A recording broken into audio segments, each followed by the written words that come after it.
Slim Thugger.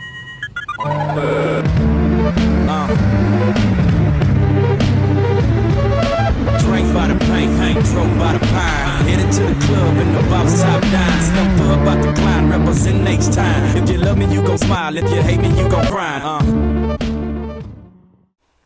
Yo, what is up, guys? Welcome back to the channel. Today we're gonna finally be putting the head back on the block. All the parts finally came in, and I know I took forever to upload this video, but let's get to it, guys. Let's stop wasting some time.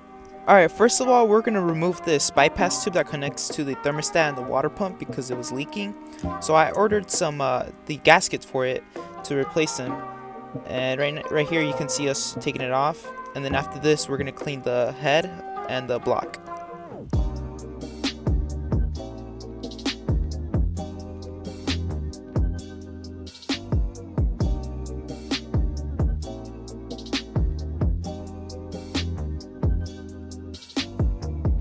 Make sure you guys have a razor blade and sandpaper when you're cleaning the head and the block.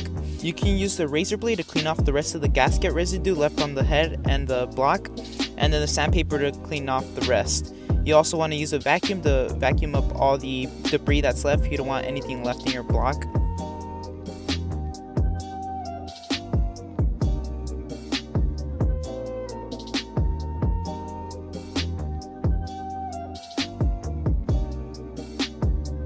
Also recommend using copper spray for your head gasket. And make sure you install your head gasket the right way. There's only really one way to install it because it has the little guide pins. And when you're installing your head, it should be pretty easy because it has the guide pins. And I recommend installing the head bolts by hand at first. You can see right here.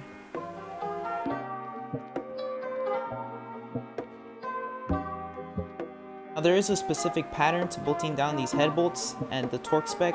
I'll leave a little diagram right here.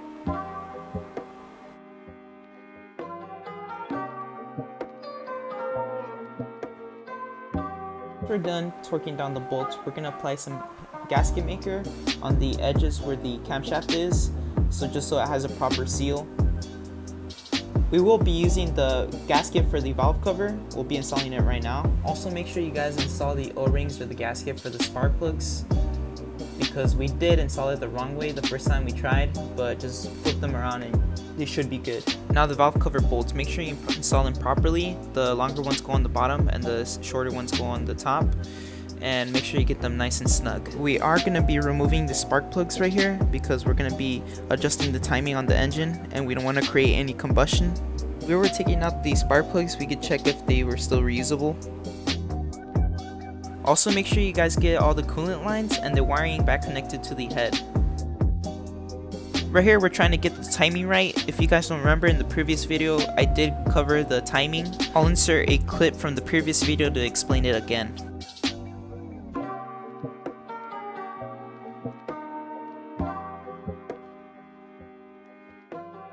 Okay, right here we have the timing cover off. You can see the cam gear, and right now it's not set right, but this line right here should align to the arrow right here, and then this line to this arrow. And then you want to make sure that this line right here is in between this little arrow right here and this little gap right here. You want to make sure it's like in the middle, because if it's right here it's too advanced and right here it's too retarded. And then this, where it says up right here, should be up here. And right here we have the crankshaft pulley. We took it off from the car.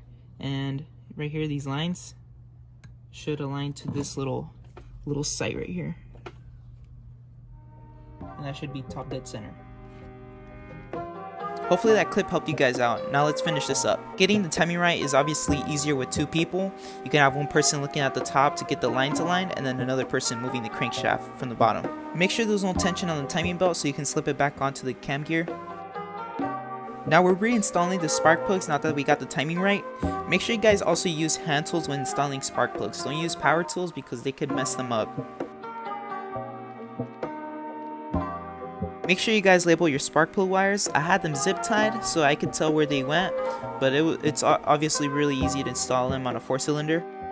Now the rest of the video is just going to be us finishing everything up. We're going to get the exhaust bolted up, we're going to get some tension on the timing belt, and we're going to wire up the wiring harness and get the coolant lines installed. I'll also be installing the belts for the power steering pump, the AC compressor, and the alternator. So make sure you guys get these bolts for the exhaust nice and tight because you don't want an exhaust leak.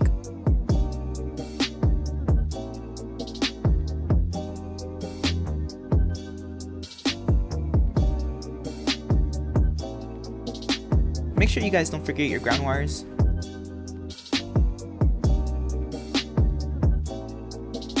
Right here we were reinstalling the bracket for the power steering pump. It's only 3 bolts.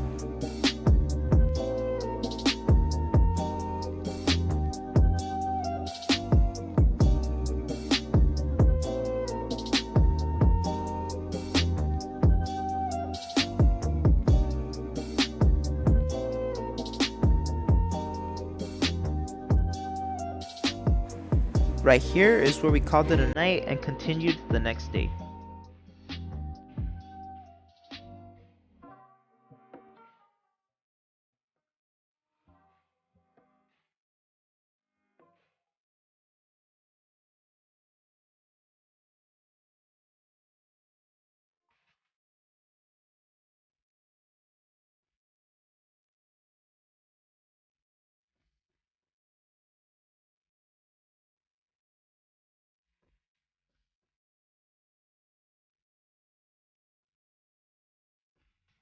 Alright guys, I want to give you guys a rundown of what we did in the time lapse.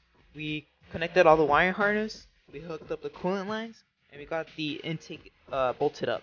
We also torqued down all the bolts, and we did an oil change, and we filled up on the coolant. That's basically all we did. Car started up just like that. You can see there's white smoke, but that's fine. Eventually it stops smoking, and the car is idling pretty high, but I will address it in the next video.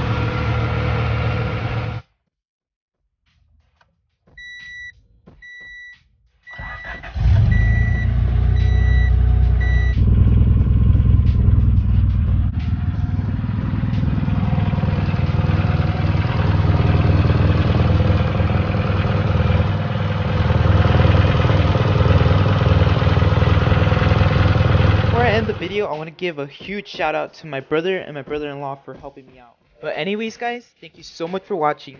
Please leave a like, subscribe, and I'll see you guys next time. Peace out.